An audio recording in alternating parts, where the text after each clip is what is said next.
Ladies and gentlemen, the story you are about to hear is true. The names have been changed to protect the innocent.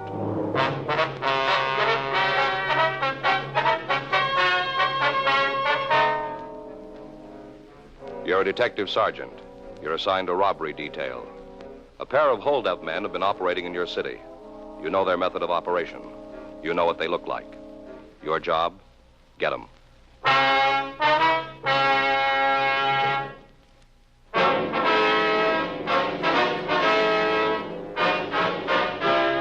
Dragnet, the documented drama of an actual crime. For the next 30 minutes, in cooperation with the Los Angeles Police Department, you will travel step by step on the side of the law through an actual case transcribed from official police files. From beginning to end, from crime to punishment, Dragnet is the story of your police force in action. It was Wednesday, June 8th. It was warm in Los Angeles. We were working the day watch out of robbery detail. My partner's Frank Smith. The boss is Chief of Detectives Thad Brown. My name's Friday. We were on our way out from the office, and it was 10:14 a.m. when we got to the corner of Roberta and Mercury, the after-hours cafe. Yeah, what'll be? I'd like to see Harry Prentice. Yeah, I'm him. What do you want? Police officers. This is my partner, Frank Smith. My name's Friday. Oh, all right. About last night, huh? Yeah. Were you here? Yeah, sure was. I'm the only one that's got a key. Place is open. I'm here. Yes, sir. Now about the robbery? Yeah, sure. What do you want to know? Oh, would you tell us what happened? Should have read the papers this morning. All about it in there. Got a couple of copies if you want to see them. No, that won't be necessary. No, no trouble at all. Happen to have a couple of copies right here. Yeah, here, take a look right here. Yeah, here it is. Yeah, I'll read it to you. Last night at the After Hours Cafe, I wish I'd given the address. At the After Hours Cafe, 2 gunmen held up and beat Jeffrey Hanks. The victim was approached outside the bar, and when asked for his money... Yes, sir. Now, we saw all that. We'd just like to hear your version if we could. Oh, okay. What do you want to know? Did you see the men? The gunmen? That's right. Yeah, sure. I told the other cops I did. Gave them a description and everything. Uh-huh. You notice anything about their speech, an accent maybe? No. I asked them what they wanted. One, a big one, he ordered a scotch and a rocks. The other one asked for plain grapefruit juice, no booze, just the juice. Mm-hmm. And lucky I had it. Got a couple of cans in for vodka drinks. Don't get a lot of call for it. Guy drank all I had. Mm-hmm. When did the victim come in? You mean Hanks? Yeah. Oh, must have been about 8:30, someplace in there. Mm-hmm. Walked in, sat down. Had you seen him before? No, brand new face. Nice-looking guy, though. Kind you like to have for regulars. That's all? Yeah, quiet, good drinker. Doesn't bother the singles at the bar. Nice, you know what I mean. Yeah. I had a place full of them. I wouldn't have no worries. How do you happen to get mixed up with the other two, do you know? Yeah, you mean Hanks? That's right. Oh, I don't know. I wasn't paying a lot of attention. Poured him a martini, left him alone. Mm-hmm. A friend of mine, lady type, was here. Was talking to her. Her and her boyfriend been having trouble. He belted her around a little bit. Not bad. Couple of scratches. You know how I mean. I think so. Well, she was asking me what to do. We've been friends for a long time, since I opened the place. Anyway, we was talking, so I didn't see what happened. Yeah. All I know is that the 3 of them got up and moved to the booth in the back. Ordered another round. Uh-huh. I hardly got the drinks back to the table, and they was ready for another one. Go ahead. Kept running from the bar to their table for the next couple of hours. You hear anything they were saying? No, not much. The one who was drinking scotch, he got a little plastered and loud. Told him a couple of times to shut up. Said I'd have to 86 him if they didn't. Yeah. Kept it up, so I told him to leave. Didn't take it kindly. How do you mean that? Well, it started to get rough, you know, telling me that they didn't have to take no guff from a barkeep. Yeah. Well, I told him, the one drinking the grapefruit juice, I told him to get his friends out. He says, we're not causing any trouble. And I said, that's the way I want to keep it. Uh-huh. So he said for me to leave him alone, and I said to the grapefruit, I said for him to leave right then. I don't want you in my place, I said. Yeah. Well, and so Scotch on the rocks, he said, tell his cat to go hide his head. Like that, he said it. And turned the bear loose. And I grabbed the both of them, threw them out through the door. O-U-T. Yeah. And I went back for the other guy, nice-looking one. He was pretty gassed by then, had about 8 martinis, asked him to leave, he did. Yeah. Did you have any trouble with him? No, sir, just asked, he walked out. Were the other two outside when he left? Yeah, standing on the sidewalk. I told him to shove off or I'd call the cops. Old Scotch on the rocks, he said for me to go soak my head. Well, I was going after him, but I figured it wouldn't do no good, so I came back inside. A couple of minutes later, the nice guy, Banks. Hanks. Oh, yeah. Yeah, well, he came in, all beat up, clothes torn, real mess. Yeah. Big cut right along here, forehead. Said he'd been robbed, wanted me to call the cops. Had you ever seen either of the two men before? You mean Scotch on the rocks and grapefruit? That's right. No, never did. What if you take a look at this description, see if it's right? Here. Yeah, Right here. sure, glad to help out. Yeah, that looks about right. Is there anything you can add to it? No, just a couple of guys. Nothing about 'em would stand out. Would you know him if you saw him again? Hard to say, you know what I mean. Yes, sir. A couple of guys came in and ordered a drink. Nothing special. Not sure I could point 'em out for you. Anybody'd forget 'em. Not quite. Huh? We won't.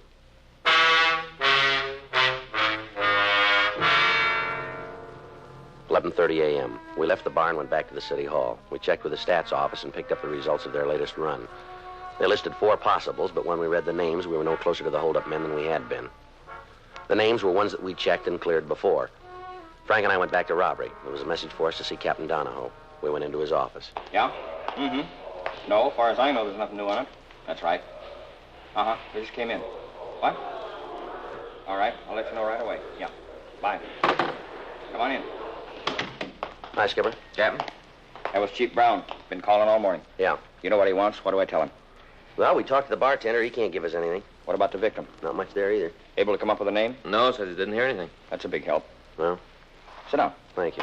Cigarette? Yeah, thanks, Skipper. Smith? Yes, Skipper. I got it.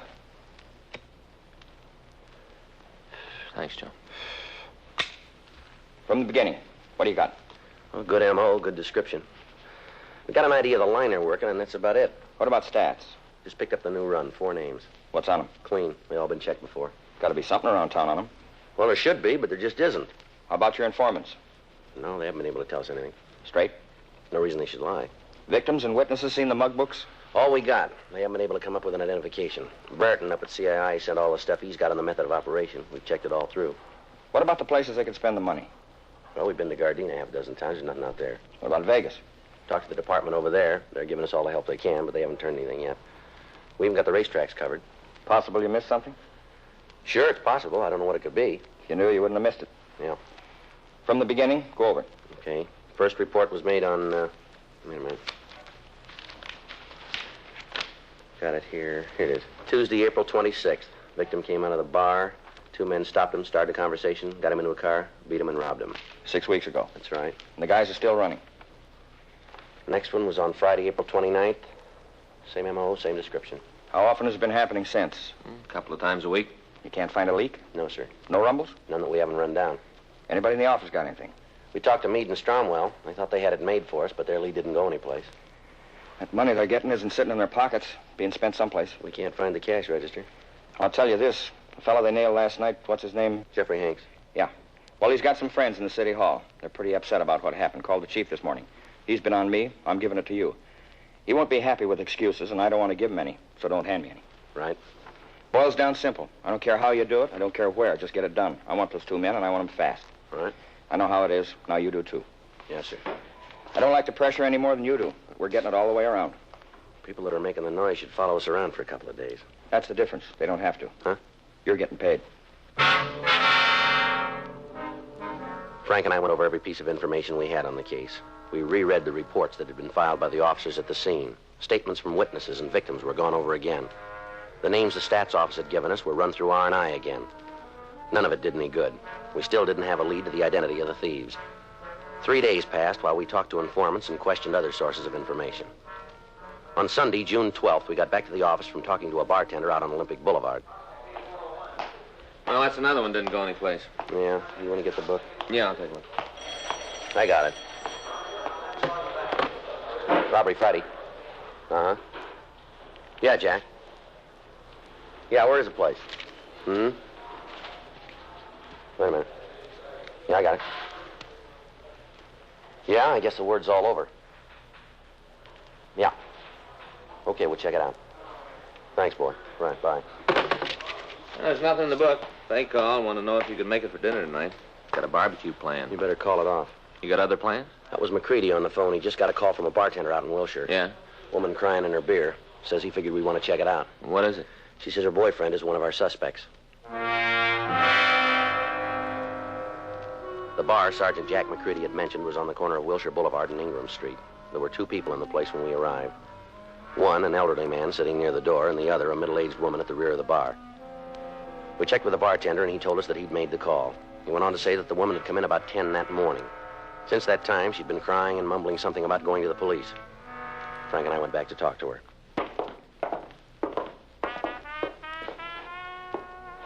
Yeah? You're looking for something? I understand that you want to talk to the police. What's that got to do with you? Well, my name is Friday. This is my partner, Frank Smith. How you do? You're cops, huh? What'd you want to see us about, lady? That bum Derwin, that's what it's about. Bum. That's his name, is it? Derwin? Yeah, we don't know good. Look what he done to me all the time, hitting me. I think we was married all the time. What's his last name, do you know? Holbrook. Derwin Holbrook.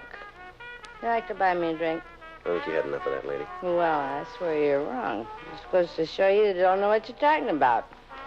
And then you went to me at all, you haven't caught Derwin, none. What's he done? Hold-ups. Ma'am? Hold-ups. That's what he's done. All over town, old Derwin's been holding people up. See your husband? Me? Derwin's wife? That's right. That's real funny. No, that is. Me and Derwin married. I don't think I wouldn't do it. Not for a minute, don't think it.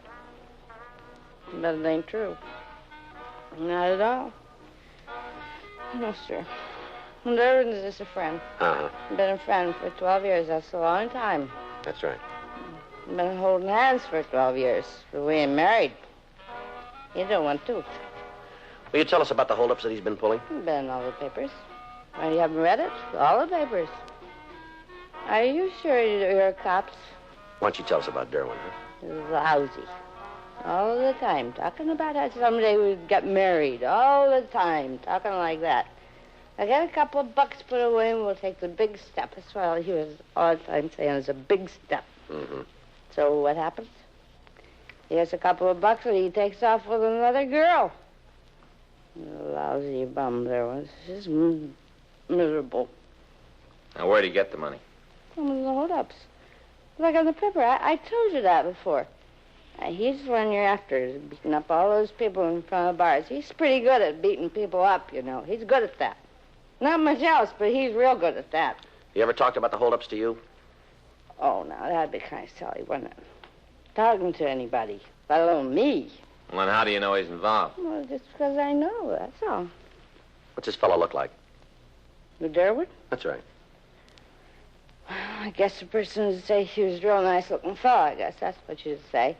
I would. Mm-hmm. He's got dark hair. Kind of a little wave right here. Right here? See? Yeah. In front. There's a wave. Mm-hmm. How tall is he? Oh, he's a big one. Well, how tall? About 6 feet. Mm-hmm. How much does he weigh? I don't know. I guess a couple of 100 pounds. Is he fat or thin? Kind of thin. Thin. Mm-hmm. How old is he? 38. 38 years old. 2 years older than me. 2 years. What color are his eyes? Brown. Has he ever been arrested? I say, has he ever been arrested? I don't know. Maybe he has. He's never said nothing to me, not a word. Want to run it through? Yeah, I'll check. You're going to arrest him? We'll talk to him. Yeah. You do that. You tell him from me I think he's a bum. But 12 years he's been telling me when he gets a couple of bucks, we take a step. And then he runs out with another girl, old lousy Derwin. You know where we can find him? I don't know. I guess he's home. I don't know what place else he'd be. He's home. Mm-hmm. You have the address? Sure. It's 1827 half Margot Street. What's that? Can't you hear very well? 1827 and a half Margot Street. Okay, I got it. Hillside 75321. That's where he lives. Hillside 75321. That's what I said. On the second floor, Margot Street. Mm-hmm. Does he have any close friends that you know of? Sure, a girl he walked out with. She's a close friend. Any men? Nope. Durham don't like nobody on his back. He likes to be alone. No fellas he's close to. None. Joe. Yeah. Excuse me a minute, lady. Oh, yeah, sure. You go to head. Tell the bartender to send another drink down. What do you got? Oh, I checked R&I on Holbrook. How's he stand? I found a couple that fit the description. One of them might be good. Oh. Done time for robbery. Does he owe anything? No, got out clean. Wonder if he stayed that way.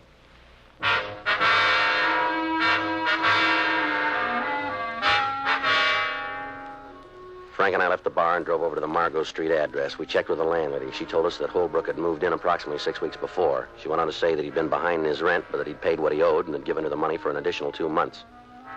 She said that she didn't know what he did for a living. He had few visitors, and the landlady couldn't tell us if he owned a car. According to her, he was in his room.